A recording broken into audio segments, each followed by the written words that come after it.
Avant son rendez-vous, la docteure Gill demande à Kelly de remplir un formulaire d'admission afin d'avoir un aperçu de ses antécédents médicaux. Kelly regarde la liste des questions sur le formulaire de santé du patient que la docteure Gill lui a demandé de remplir.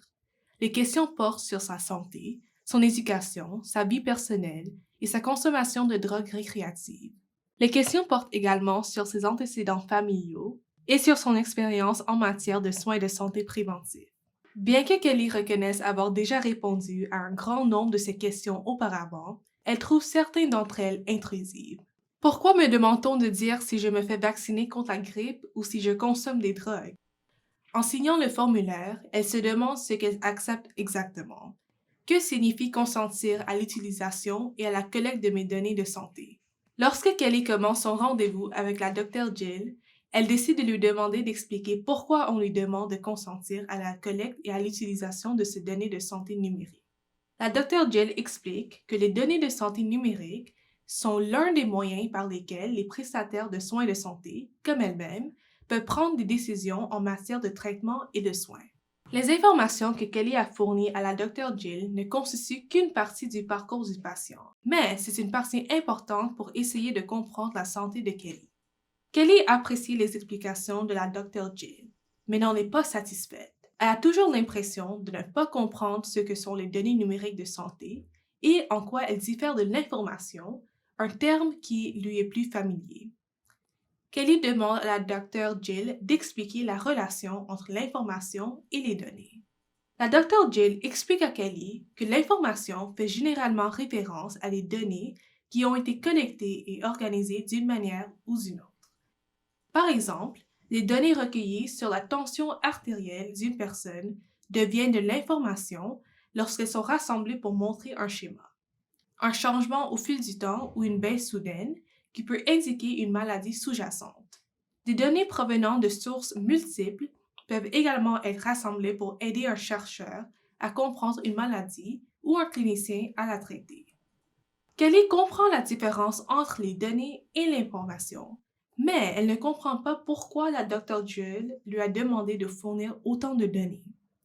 Pourquoi lui a-t-on posé des questions sur ses antécédents familiaux et ses médicaments actuels? Toutes ces données seraient-elles transformées en informations? La Dr. Jill comprend l'inquiétude de Kelly. Elle tente de mieux expliquer comment un large éventail de données peut être utilisé par un clinicien comme elle pour améliorer les résultats en matière de santé. Elle explique que les données peuvent être utilisées de deux manières pour examiner les résultats. Les données rapportées par les patients, telles que les questionnaires qui demandent aux patients de dire comment ils vont, et les mesures rapportées par les cliniciens qui se concentrent sur ce qu'un clinicien identifie. La Dr. Jill peut utiliser diverses mesures cliniques pour déterminer les résultats. Il peut s'agir de mesurer le rythme cardiaque ou la tension artérielle de Kelly. Elle peut également demander à Kelly de lui fournir sa propre évaluation. Ensemble, les données du patient et du clinicien peuvent sembler nombreuses. La Dr. Jill explique qu'il s'agit de s'assurer que toutes les données susceptibles d'améliorer les résultats ne sont pas oubliées.